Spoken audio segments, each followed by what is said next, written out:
সম্প্রতি চট্টগ্রামে একটা সমাবেশে জামাতের আমির স্বাধীনতার ঘোষক নিয়ে যে মন্তব্য করেছেন সেটি আসলে প্রচারের পাঠ, অপপ্রচার নাকি নতুন কোনো তথ্য? এখানে আমার কাছে মনে হয়েছে যে এটা ইন্টেনশনাল একটা টুইস্ট। আমার কাছে যেটা মনে হয় যে উনি বলেছেন যে কর্নেল অলি আহমেদ উনি উই রিভোল্ট বলেছেন প্রথমবারের মতো, কিন্তু এটা দিয়ে এটা মিন করে না যে উনি বলেছেন যে স্বাধীনতার ঘোষণা কর্নেল অলি আহমেদ দিয়েছেন।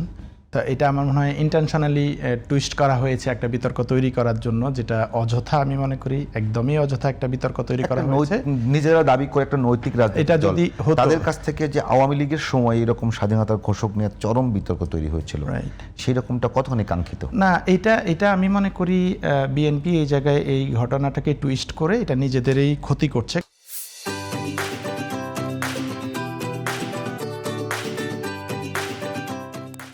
কারণ গত 15-20 বছর সময়ে যখন আওয়ামী লীগ মেজর জেনারেল জিয়াউর রহমানকে নিয়ে নানান কুৎসা রটনা করেছে, ওনার ভুয়া মুক্তিযোদ্ধা, ইভেন গুপ্তচর, পাকিস্তানের গুপ্তচর, উনি স্বাধীনতার ঘোষক না, শেখ মুজিব স্বাধীনতার ঘোষক, এ ধরনের নানান কথাবার্তা যখন বলেছে, এগুলো কিন্তু জামাতের পক্ষ থেকে এগুলো বরং প্রতিবাদ করেছে, বা জামাত মেজর জিয়াকে স্বাধীনতার ঘোষক হিসাবে অ্যাকসেপ্ট করে নিয়েই কাজ করছে। মানে এখানে আমার মনে হয় না জামাতের মধ্যে কারোর মধ্যে এ ধরনের বিতর্ক আমি কখনো দেখেছি যে জিয়া ঘোষক না অন্য কেউ ঘোষক, বরং এইটা জিয়াকে খাটো করা হচ্ছে বিএনপির পক্ষ থেকে। এখন এই কথাটা তুলে কিরকম বিএনপির পক্ষ থেকে করা হচ্ছে, কারণ আপনি যদি ওই বক্তৃতাটা শুনেন, উনি ওখানে এরকম কোনো কথা বলেনি যে মেজর জিয়া না, স্বাধীনতার ঘোষক হচ্ছে কর্নেল অলি আহমেদ।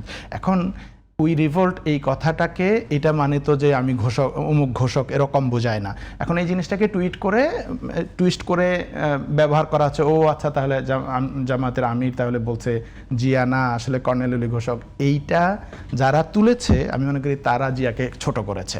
এটা কোনোভাবেই কাম্য না এবং এটা কোনো বিতর্কের বিষয় না, এবং এই বিতর্ক করে না বিএনপির কোনো লাভ হবে না জামাতের কোনো লাভ হবে এই নির্বাচন। মানে এই টুইস্টটা কেন, মানে খুব মধ্য দিয়ে এটা যারা করেছে তারা মনে করছে যে তারা বিএনপির একটা উপকার করছে, বিএনপিকে জামাতের এগেইনস্টে খেপিয়ে তুলতে পারবে। যা আপনি প্রথমে বলেছেন, এটা হয়তো মানে এক প্রকার জামাতের আমিরের পক্ষ থেকে এটা এক প্রকার রাজনীতিবিদরা এরকম করে, গতানুগতিক রাজনীতিবিদরা অনেক সময় এমন কথা বলে যেটা বিতর্ক তৈরি হয়।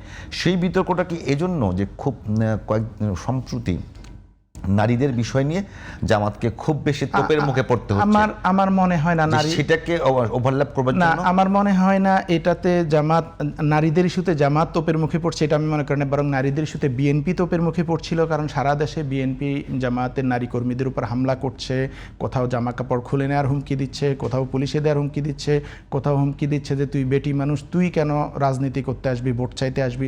এভাবে সারা দেশে নারীদের উপর সংঘবদ্ধভাবে আক্রমণ করছে এবং ঘোষণা দিয়ে আক্রমণ করছে।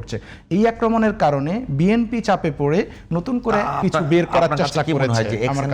এক্স হ্যান্ডেলে জামাত আমিরের যে স্ট্যাটাস নিয়ে বিতর্ক তৈরি হয়েছে, এটা নিয়ে জামাত তোপের মুখে নাই না। আমি মনে করি এটা টোটালি কোনো তোপের মুখের কিছু না। এটা একটা শয়তানও বিশ্বাস করবে না যে জামাতের আমির নারীদেরকে বেশি, কর্মজীবী নারীদেরকে বেশি বলেছে।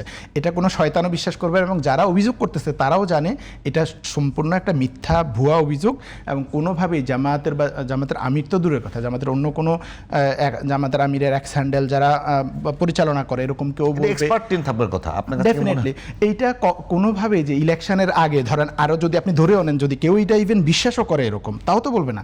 আর আপনার জামাতের নারী কর্মীদের, নারী কর্মজীবীদেরকে জামাত বেশ্যা বলবে, এইটা টোটালি একটা মানে কি বলবো, মানে শয়তানও এটা বিশ্বাস করবে না। কারণ বাংলাদেশে যত নারী রাজনীতিবিদ আছে তার মধ্যে সবচেয়ে বেশি কর্মজীবী নারী হচ্ছে জামাতে।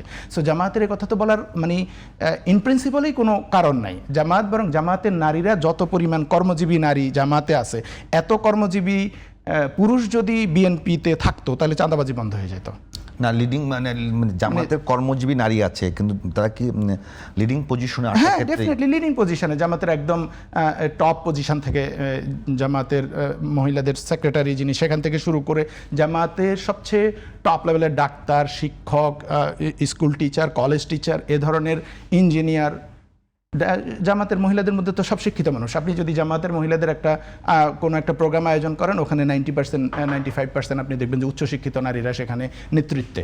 না, জামাতের মধ্যে তো সব কর্মজীবী নারীরা। সবাই বেশিরভাগই কর্মজীবী নারী। তো জামাত তাহলে এই আপনি যদি আরও দূরে যাওয়া লাগবে না, আপনি পার্সোনালি দেখেন, আমির জামাতের কথাই তো বলছে, ওনার ওয়াইফ ডাক্তার, ওনার দুই মেয়ে ডাক্তার, ওনার ঘরে 3 জন কর্মজীবী নারী। জামাতের নায়েবে আমিরের কথা বলেন ডাক্তার সৈয়দ আবদুল্লাহ মোহাম্মদ তাহের, ওনার ওয়াইফ ডাক্তার, উনি একটা মেডিকেল কলেজের বিভাগীয় প্রধান। ওনার 3 মেয়ে হাই প্রফেশনাল, হাইলি এডুকেটেড, দেশে বিদেশে ডিগ্রি নেয়া। তো ওনাদের ঘরেই প্রত্যেকেই কর্মজীবী নারী।